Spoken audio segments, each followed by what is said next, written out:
นี่ทีวีจอใหญ่43 นิ้วมันล่มทุ่มโทรทัศน์มีผู้ใหญ่ใจบุญทางพ่อเพิ่นนี่แหละพ่อไม่มีเพิ่นนี่เด้อซื้อเพื่อฝากมาให้เป็นของขวัญให้ได้เบิ่งโทรทัศน์เด้อคือของขวัญแล้วก็มีทางหลังนี่ก็มีข้าวสารอาหารแห้งมีไข่มีเครื่องใช้ของน้องไม่มีเพิ่น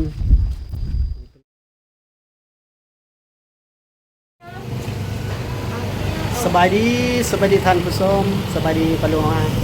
ทุกท่านเด้อมื้อนี้สบายไทย ตายดีเยอะอันเราจะให้ออกเนอะนี่พาน้องมีมาตัดผมท่านผู้ชมบตุ้มมือได้หมดเนาะคล้ายเลยคันคล้ายเลย กินนมบ้างหาซื้อขนมบ้างหาซื้อขนมมั้งตัดผมไปก่อนผมยาวหากระลุกตะไคร่ตัดผมสั้นๆจังสบายดูแลหู้เนาะไม่มีเนาะโยเมื่ออาบน้ำเอาบ่เอาออกหรือเมื่ออาบน้ำเอาบ่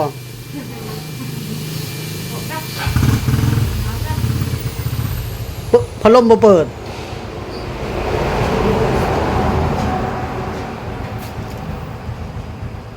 ตัดผมสั้นแหละงามผมยาวบ่คือน้อยๆ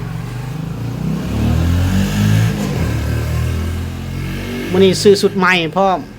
ของ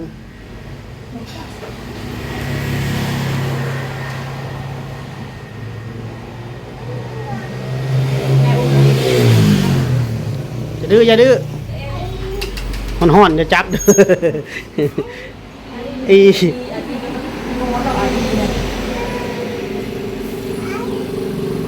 จับหัวแต่สมัยสนึงพอให้มันเพียงกันแล้วพ่อน่ะมันน่ะส่วนมันน่ะเพียงกันงามพ่อเราอยากรีดให้มันงามๆเด้ให้มันตรงกันความอยากให้ก็อยากให้อยากขนมก็อยากกินย่อยโอ้จะได้แล้วลูกอดเอาพี่จิแมนมุ่นมัดเนาะเราอันนี้อ่ะดูกับกินออกไปเลยได้อยู่บ่นี่นะเป็นไปได้ว้าวไปจะซื้อคนไม่ได้นี่ไก่เขาไปซักยาใครละบ่ห้องอ่างยาโอ้ยเราก็ตื่นอีกเหรอ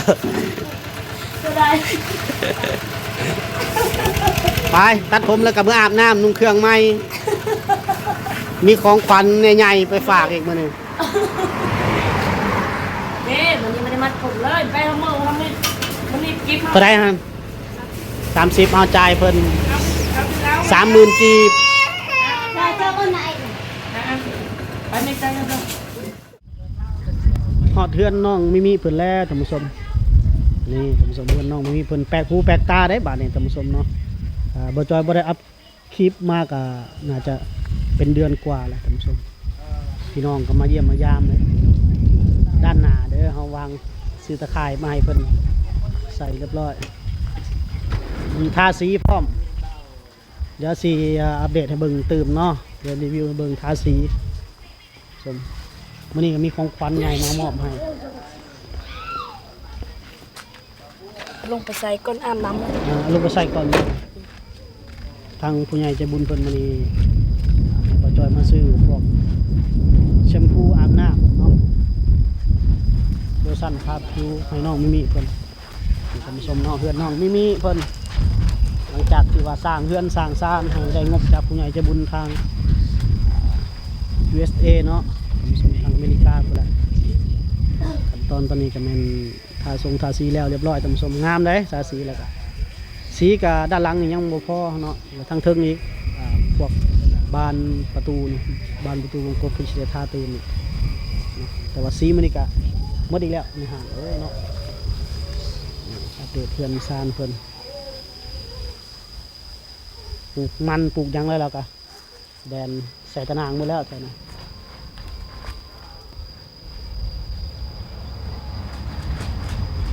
แต่นี่มันกันเจือนกันนะมันจะเจือนเนาะแต่นี่เนาะ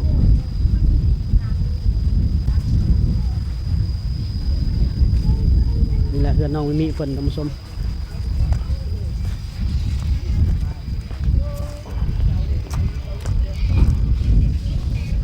มื้อนี้ซื้อเสื้อผ้าซื้อเครื่องของซื้อไข่ซื้อข้าวมอบให้กับครอบครัวน้องมีนี่ท่านผู้ชมแถมตัวนี้พร้อมนะท่านผู้ชม Samsung TV HD TV 43 นิ้วท่านผู้ชมสุดใหญ่เลยมอบให้เดี๋ยวให้สร้างคนมาติดตั้งท่านผู้ชมตัวนี้มูลค่า3 ล้านกีบก็ประมาณเท่าไหร่เนาะ 5,000 บาททีวีตัวนี้ 5,000 บาทบ่แม่นรุ่นเปิด YouTube ได้ท่านผู้ชมเนาะรุ่นธรรมดาเฉพาะทีวีนี่ 5,000 บาทแล้วก็พวกดาวเทียมนี่ก็อื่นยังวะท่านผู้ชมพวกกล่องซันบ็อกกล่องนี้ท่านผู้ชมตัวนี้900,000ประมาณ1,000 ปลายประมาณ1,500แล้วเราก็ซื้อข้าวเจ้าซื้อไข่ซื้อโลชั่นมายังผสมให้เพิ่นเนาะแล้วก็ยังมีพวกต้นมะม่วงกับต้นมะนาวยังบ่ได้ตามหลังตัวนะสร้างเพิ่นมาติดตั้งจานดาวเทียมตัวนี้มันยึดกับฟ้าได้เนาะตัวนี้เนาะแม่นบ่ ตัวนี้มันเอาข้างนี้บ่ แม่นเอาข้างนี้ เฮาคิดว่าอยู่พุ่นเนาะ แรกนี่เบิ่งว่า บ่จอยคิดว่าสังพุ่นได้สัญญาณมันบ่แม่นสายเคเบิลเด้อท่านผู้ชม ไป บ่แม่นอยู่ในเมืองเนาะอยู่บ้านนอกบ้านนาเฮาแล้วใส่จานดาวเทียมแบบนี้เอาแล้ว ช่วยดิมาแพงมาช่วยที่อาบน้ำเลย จานนี่คือจานของเวียดเนาะ แม่น ช่วยแล้ว แต่ครับเครือข่ายลาวเฮานี่ติ ลาว ลาวไทยเฮานี่เบิ่งช่อง7ช่องหยังได้หมดแล้ว ได้เบิด ปัญหาพ่อปะ แล้วว่ามี ไอ้ลูกยังเฮาคลิปอยู่ได้เฮ้ยอย่าขี้คานได้ งามว่าไปตัดผมแล้วอาบน้ำแล้วสวยเลยบ่สวยแล้วบ่ ช่วยละยืน ยืน คือคันยืนบ่บัง ช่วยแล้วเย้ช่วยนังกิ๊บบ่ให้ผมแห้งหนาวบ่หรือว่าอะไรคือว่าลูกเพชร ไอ้อีคอยไปเยอะเพื่อโซ่คอยนะ ดนเลยเด้บ่ได้เข้ามา นี่โอ้ยไม่คือเลย ต้องผมแห้งอยู่บ่ ผมแห้งอย่างนี้ ไอ้อีเจ็บอลีอลอเจ็บมินี่มันเว้นจะเจ็บเพราะเขาไม่ได้รีดอันหูเพราะว่าเจ็บเย้สวยอย่าผมไม่ได้แห้ง บ่งามนะปล่อยผมมันคือแล้วหรือว่าผมมันยังบ่แห้ง ผมยังไม่ได้แห้งเลยอยากกินนมนี่ ไข่จักผิดก็เพิ่นว่า 2 อาทิตย์กี่บ่ขอบใจแม่ก่อน ทุญาเด้อเป็นบ่ทุญา หอมดิถ้าคิมจะผิวจะหอมคักกันเลยฮะกินเป็นละไปโย่ๆไอ เดียวมาแล้ว เอาดูก่อน เฮ็ดหน้าบูดๆอีกนะ ดูดบิเป็นพอนี่ดูดด้วยนี่โอ้มันเปื้อน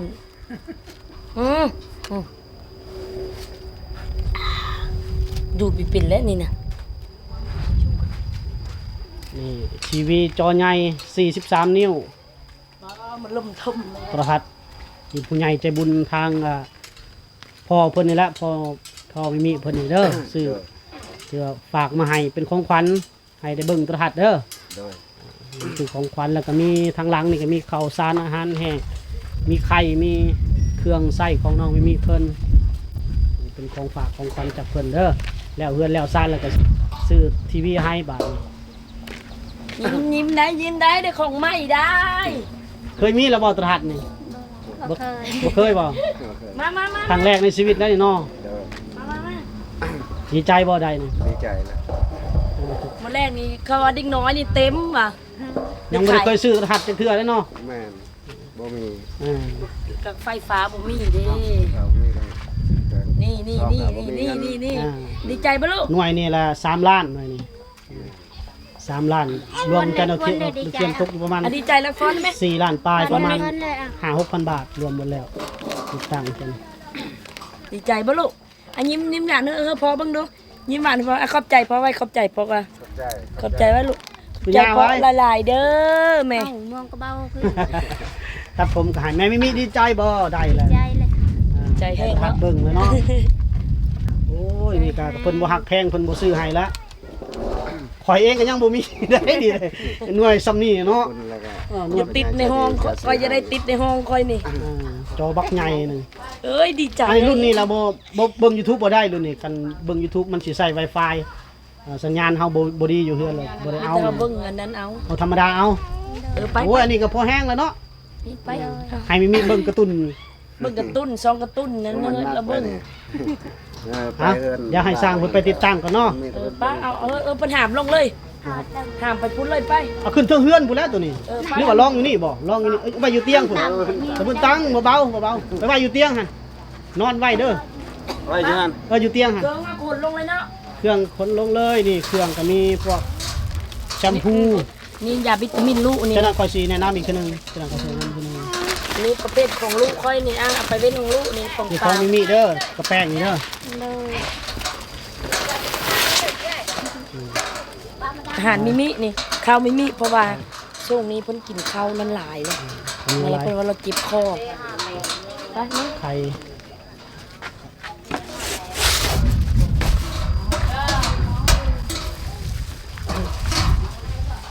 เต้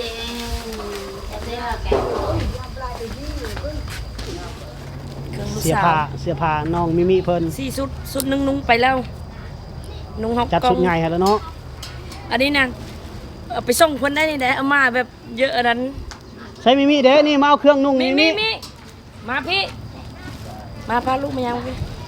เมื่อยแล้วเราอะ เราหากันใครมั้งมานี่มาทุบจ้าเห็นอะไรเอาเห็นอะไรเอา งามบ่โอ้ เอาเอามาขนมนะมา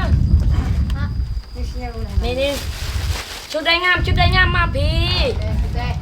นี่กระนั้นคนมีกันแม่คนมาเอาแล้วนี่ ลืมแล้วแม่คนนี้เนาะ นี่เป็นปั่นผู้ได้โปยบริสุทธิ์คอยอุ้มจะได้โปยจะได้กินแห้งอยู่บ่เพาะเอาว่านี่นะเอาว่านี่ เตอ โอ้ยแต่ช่างนี่เฮ็ดมีแค่หมูเลยอันนี้เอาว่านี่เฮ้อไผเพิ่นสิเอาไปเฮ้อไผโอเคไปใช่ดิเอาว่านี่โอ้ยไม่เอาโอ้ยมือหลานคอยอยู่เฮือนเว้ยหลานคอยก็แห่งหลายคน เปิ้นเลยเปิ้นเล โอ้ย ย ดีใจฟอนเนาะเป้วนเร็วเอา โอ้ยย่างเซซ้ายเซขวา ดีใจพอเอ้ยไปทางไหนดิมาพี่ผมมีคลิปเพิ่นก็บ่กำงาน เอาไปเอาไปเอาทิมตัวนึงเอาไป chữa dòng này nữa là Ừ. người bây giờ Ôi. thì phải ยังต้นมะม่วงกับต้นมะนาวเพิ่นให้ซื้อต้นมะม่วงกับต้นมะนาว đa dòng lại nữa. ตลาดเฮานี่บ่เห็นตลาดเซโปนคือสิเห็นอยู่กำลังสั่งเขา สร้างเขามาแต่สวรรค์ให้ สั่งเขามาแต่สวรรค์เลยอยู่เวียดเห็นบ่เขาขาย เห็นเนาะ เมื่อไหร่ เฮาก็บ่ได้เข้าเวียดช่วงนี้ มาเบิด เฮาอันนั้น เบิ่งว่าเขาสั่งเขาแหละ กูมือ แม่นแหละ อยู่บ่อนนั้นในหนองสาน่ะแม่นแหละ ด้านหลังเพิ่นปลูกนี่ปลูกมันแก้วเพิ่นมันแก้วแล้วปลูกมันจะเจือนนี่นะปลูกสีไข่แล้วก็ปลูกกันเปลืองคองกันสีอย่างนี้ยังห้องหน้างามไหมสีส้มสมเนาะกับสีส้มทาแล้วก็งาม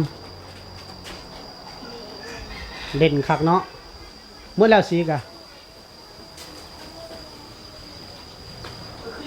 อีก2-3 มือสั่งเขามาไปแล้ว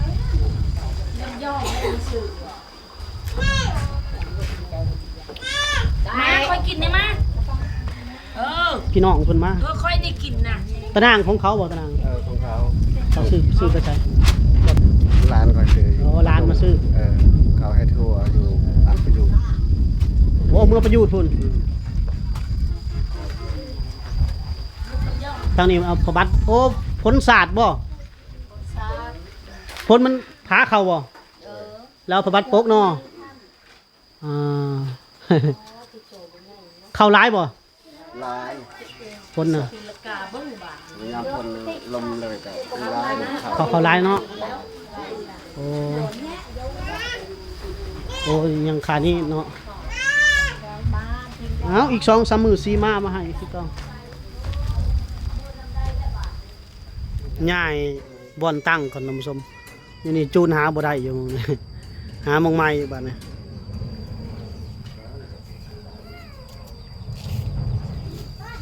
มันซ่านำหาสัญญาณนี่แหละ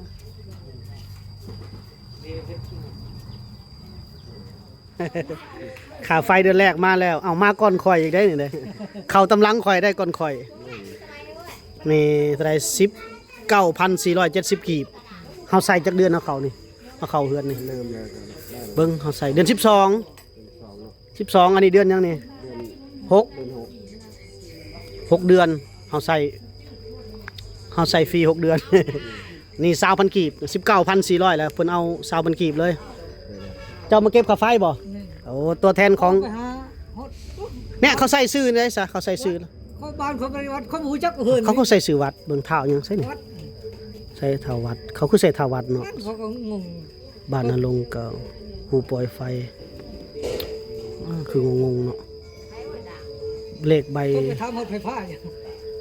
ซื้อนามสกุลผู้ใส่ไฟเท้าวัด เฮ็ดใหม่ บอนผู้ใส่บ้านนรงค์เก่าเขตเมืองนองอ้าว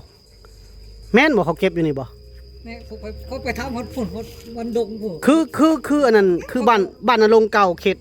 ขตหนึ่งเมืองนองแขวงสวรรณเขตบอนนี่บ้านนรงค์เก่าเฮือนเลขที่เมืองนอง แม่นบ่ของเรานี่ เขาว่าของเจ้าคอยไปทำรถไฟฟ้ามา แม่นแล้วบ่ เขาว่าของเจ้าขาว่า เบิ่งขอสิถ่ายหาไฟฟ้าก่อนเอาติดตั้งสื่อสัญญาณได้แล้วบัดนี้จอจักจอมันเป็นหยังมีปัญหาไปเปลี่ยนหน่วยใหม่อีก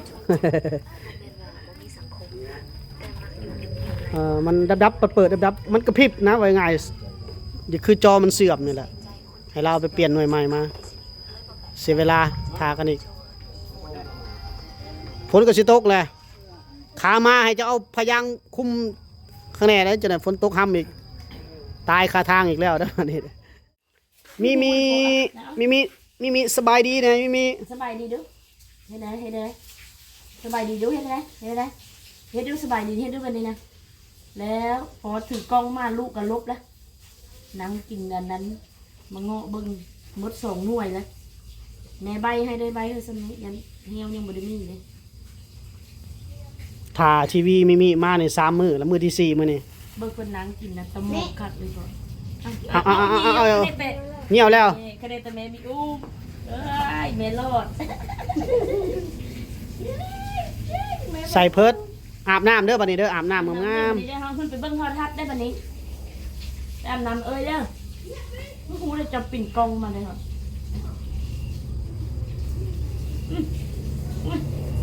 ทีวีกับบ้านเฮานี่บ่อยากมีขายแล้วเนาะ แม่ หมดเมืองเซโปนก็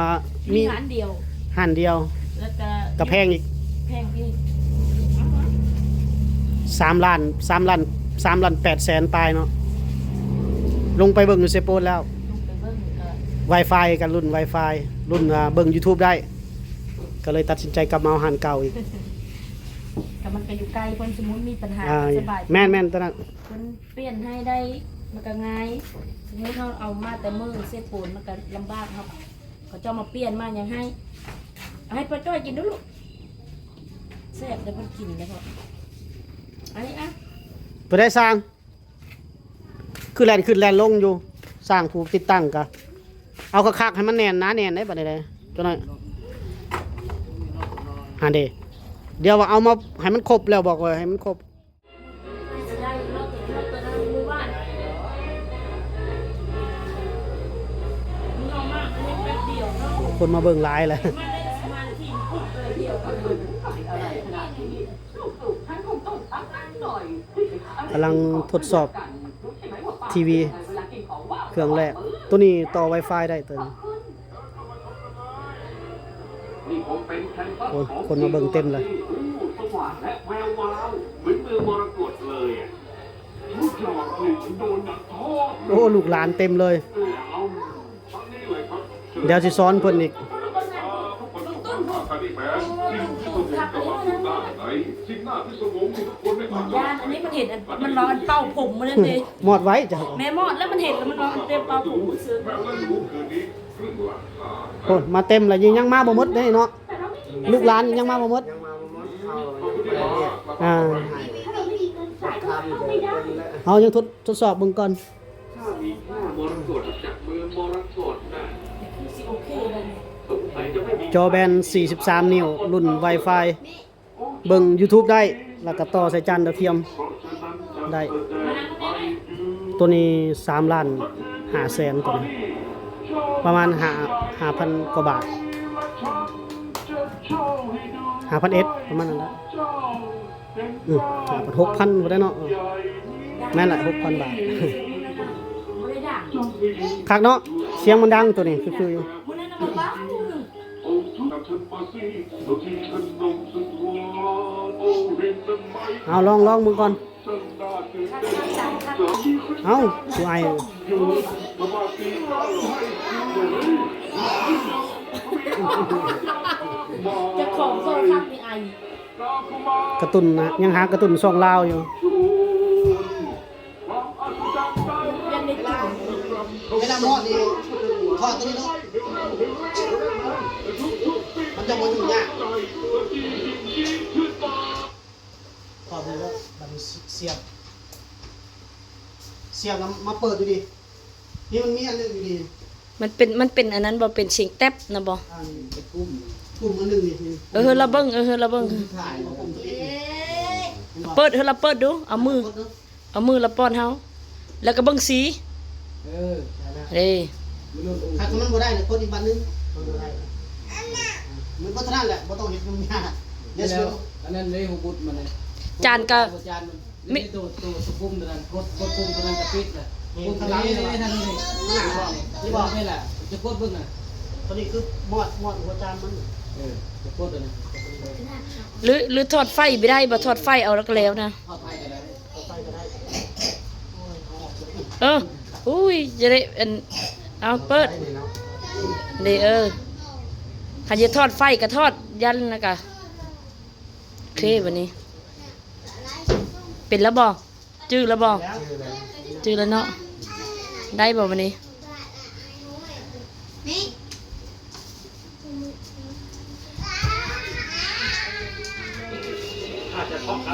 มันอยู่สองนั้นเลยเนาะเฮาหมอดตัวใดมันอยู่สองตัวนั้นโลดเพราะเสียงดังคักอะไรเอาลงอีกไปได้บ่มันดังโพด ส่วนเจ็ดอะไร โอ้ดังอะไร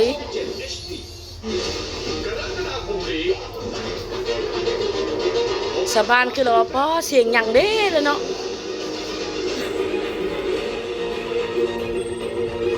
แค่บ่สมิธเนาะ โอเคละ แค่บ่หมอดขึ้นก่อนลงลงเสียง เอาลงเลยเอาลงใน30พ่อมันดังโพดมันก็มีเป็นแต่ฟังนะ โอเคเนาะสีงามแล้วสีงามเนาะ งามแล้วสีนี้ละ มุดก่อนสีก็บ่งามมาแล้ว จะได้หรอ ได้ละ คู่ซีของหญิงเหรอ มีแต่เดี๋ยวเฮาสิโทรหาเจ้าของเขาว่ามีประกันอยู่ไหน ควายอยู่ด้วยแจเล่น เดี๋ยวก่อนโทรหาอะไรกันนึง แล้วจะลง รถฟรีเท่าไหร่ทำประกันเท่าไหร่ 6 เดือนnày ปีหนึงก็บ่ได้ ปีนึงlà 10 เดือนnày này 10 เดือน คือบริษัทlà khẩu họcประกันlà cậu đơn 10 เดือนคือน้องครับราคา เอาไล่เบิ่งเงินเท่าไหร่บัดนี้ là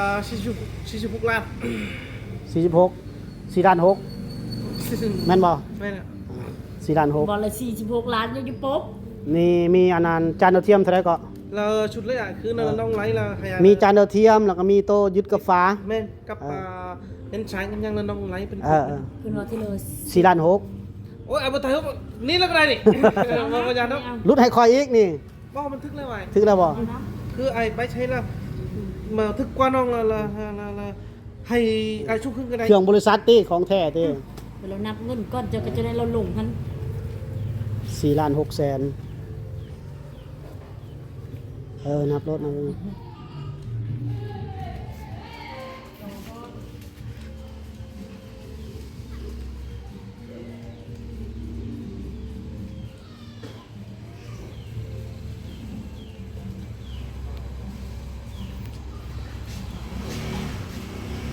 มันจะแบ่ง50,000เด้อ